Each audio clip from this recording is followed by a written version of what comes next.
மலையடிவாரம் ஒன்றுக்கு தன்னுடைய காதலனோட சுற்றுலா வரக்கூடிய நேரியா வந்த இடத்துல முகம் தெரியாத ஒருத்தனால சீரழிக்கப்பட்டு தன்னோட கற்பை இழந்துடுறா. அவளை ரொம்ப கஷ்டப்பட்டு தான் வீடு கொண்டு வந்து சேர்க்குறான் அவன் காதலன் சுகந்தன். வருகிற வழியில் தன்னுடைய வாழ்வை நினச்சி பார்க்குறா. தான் சுகந்தனோட சுற்றுலா வர காரணமான நிவின் அவளோட மனத்திரையில் வரான். நிவின் இவளோட சின்ன வயசு முதல் ஒன்றா படிக்கிறவன், அரசியல்வாதியோட மகன். அந்த திமிரும் தெனாவட்டும் அவன்கிட்ட நிறைய இருக்குது. தனக்கு பிடிக்காதவங்களை அடிக்கிறதும் காயப்படுத்துறதும் அவனுக்கு பொழுதுபோக்குனாலும் நேரியாயிட்ட மட்டும் அவனோட சண்டித்தனத்தை இதுவரை காட்டுனதே இல்லை. அந்த அளவு நேசித்தான். சின்ன வயசுலேருந்தே நேரியாவுக்கு நிவின்னா ஆகாது. அவன்கிட்ட வீம்புக்கு நிற்கும் அளவு வளர வளர அவன் மீது தீராத கோபத்தை வளர்த்து வச்சிருந்தா. அந்த கோபமே சுகந்தன் மேலே காதல் கொண்டது போல நிவின் முன்னால் நடிக்க வச்சு ஒரு கட்டத்துக்கு மேலே உண்மையாக காதலர்களாக மாறவும் வைக்குது.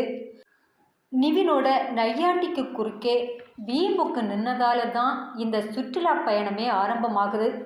அதனால தன்னுடைய இந்த மோசமான சூழ்நிலைக்கு காரணம் நிவின் தானு அவன் மேலே செப கோபத்தில் வர்றா. அந்த கோபத்தோட தான் வீடு வந்து சேர்றா. வீட்டுக்கு வரக்கூடிய நேரியா தந்தை தாய் முன்னால் முழிக்க முடியாமல் கூனி குறுகி போகிறா. அவளை நார்மலாக்க அவளுடைய தோழி ரொம்பவே முயற்சி பண்ணுறா. அப்படி அவள் கொஞ்சமாக தெளிஞ்சு வரக்கூடிய நேரம் அந்த கயவனோட உரு தன் வயிற்றில் வளர்கிறத தெரிஞ்சுக்கிறா. பயந்து போய் தோழியோட உதவியால் சுகந்தனை சந்திக்கிறா. சுகந்தன் இவளை கைகழுவி விடும் மனநிலையில் இருக்கான். இதை தெரிஞ்சு கொள்ளக்கூடிய நேரியாவின் தோழி அவனை பிளாக்மெயில் பண்ணியே நேரியாவை கட்டிக்க வற்புறுத்துறா. தந்தை மேலே ரொம்ப பயப்படக்கூடிய சுகந்தன் அவங்களோட பிளாக்மெயிலுக்கு பயந்து கட்டிக்க சம்மதிக்கிறான். யாருக்கும் தெரியாமல் கல்லூரி மாணவர்கள் முன்னிலையில் இருவருக்கும் திருமணம் நடக்க ஏற்பாடு செய்துட்டு இருந்த போது யாரோ ஒரு தோழர் சொல்லி விஷயம் சுகந்தனோட அப்பா காதுக்கு போகுது. அவரால் திருமணமும் தடைபடுது. இந்த நிகழ்ச்சிக்கு பிறகு அவளோட அப்பாவும் அம்மாவும் ரொம்பவே மனசுடைஞ்சி அவள்கிட்ட பேசாமல் ஒதுங்குறாங்க. அவளோட உறவுகள் இவளுக்கு திருமணத்துக்கு ஏற்பாடு பண்ணுது. அந்த திருமணத்தை நிறுத்த முடியாமல் நேரியா தற்கொலைக்கு முயல்றா.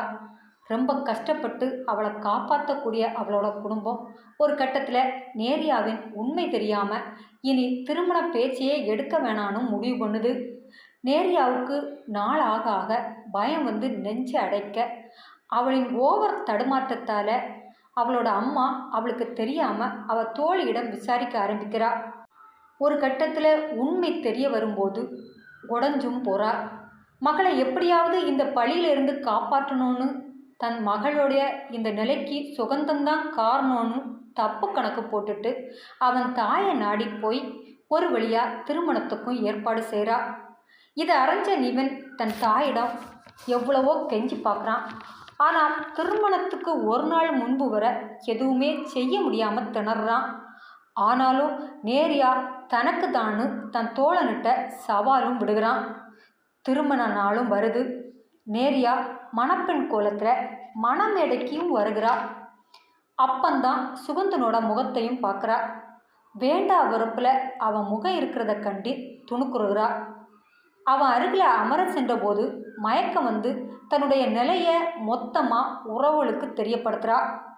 விளைவு உறவினர்களாலும் சுகந்தனோட குடும்பத்தாலும் அவமானப்படுகிறா. சுகந்தனின் அப்பா மகனை அடித்து துவைச்ச போது சுகந்தன் உண்மையை சொல்லிவிடுறான். இது ஏன் குழந்தை இல்லைன்னு.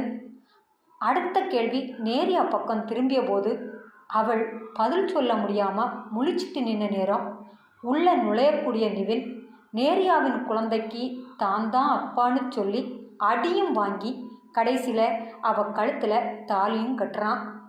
கொலை வரியில் அவன் தாலியை வாங்கக்கூடிய நேரியா காதலோடு அவள் கழுத்தில் தாலி கட்டும் நிவின்.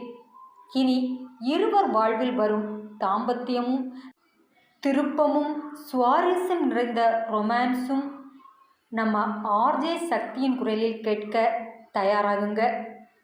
இது காட்சி பிழை 2ஆம் பாகம் நாளை பகல் 2 மணிக்கு நம்முடைய ஞானசெல்வம் தமிழ் ஆடியோ நாவல் சேனலில் பதிவிடப்படும். மறக்காமல் எல்லா வாசகர்களும் நாவலை முழுசாக கேட்டுட்டு உங்களுடைய கருத்தை எனக்கு கமெண்டில் சொல்லுங்கள். நன்றி.